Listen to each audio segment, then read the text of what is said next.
कंस, जो मथुरा का अत्याचारी राजा था, कृष्ण को मारने के लिए एक के बाद एक भयानक असुरों को भेज रहा था। पूतना और शक्तासुर की मृत्यु के बाद कंस ने अपने एक बहुत ही मायावी मित्र बकासुर को बुलाया। बकासुर एक विशालकाय बगुले का रूप धारण कर सकता था, जिसकी चोंच पहाड़ जैसी मजबूत और धारदार थी। एक सुनहरी सुबह कृष्ण अपने सखाओं, ग्वालबालों और गायों के साथ यमुना तट के पास के जंगलों में खेल रहे थे। सभी बच्चे खेल में मग्न थे। तभी अचानक चारों ओर अंधेरा छा गया।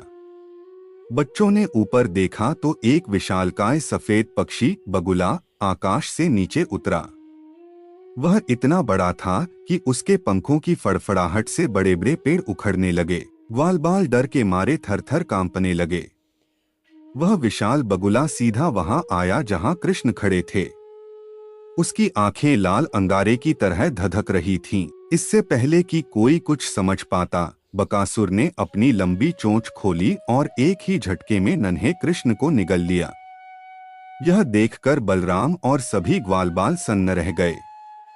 जंगल में सन्नाटा छा गया। बच्चों के हाथ से डंडे गिर गए और वे फूट फूट कर रोने लगे। उन्हें लगा कि उनका प्यारा कन्हैया हमेशा के लिए चला गया। लेकिन असुर को यह नहीं पता था कि उसने साक्षात ब्रह्मांड के स्वामी को निगल लिया है। जैसे ही कृष्ण बकासुर के गले के अंदर पहुंचे, उन्होंने अपना चमत्कार दिखाना शुरू किया।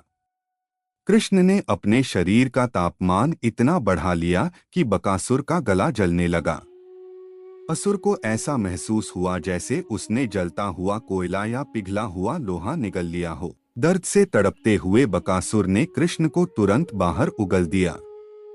लेकिन बाहर आते ही वह असुर फिर से कृष्ण पर हमला करने के लिए झपटा। उसने अपनी वज्र जैसी चोंच से कृष्ण को मारने की कोशिश की। कृष्ण ने मुस्कुराते हुए असुर की चोंच के दोनों हिस्सों को अपने दोनों हाथों से पकड़ लिया।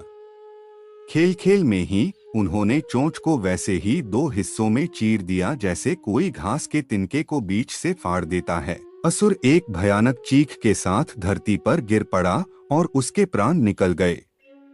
आसमान से देवताओं ने फूलों की वर्षा की और जय कन्हैया लाल की के जयकारे गूंजने लगे। इस कहानी को यदि हम गहराई से देखें तो इसके पीछे कई महत्वपूर्ण संदेश छिपे हैं। बगुले जैसी चालाकी, बकासुर बगुला बनकर आया था। बगुला कपट और ढोंग का प्रतीक है। बगुला भगत, वह मछली पकड़ने के लिए ऐसे खड़ा रहता है जैसे ध्यान कर रहा हो, लेकिन उसका मन शिकार पर होता है। यह कहानी सिखाती है कि भगवान के सामने किसी भी प्रकार का ढोंग या कपट नहीं चलता। मित्रता और सुरक्षा, कृष्ण ने हमेशा खुद को खतरे में डालकर अपने मित्रों की रक्षा की। जब भी ब्रज पर संकट आया, कृष्ण ढाल बनकर खड़े रहे। निर्भयता, नन्हे कृष्ण का उस विशाल असुर के सामने निडर खड़े रहना हमें सिखाता है कि सत्य के मार्ग पर चलने वालों को किसी भी बुराई से डरने की आवश्यकता नहीं है।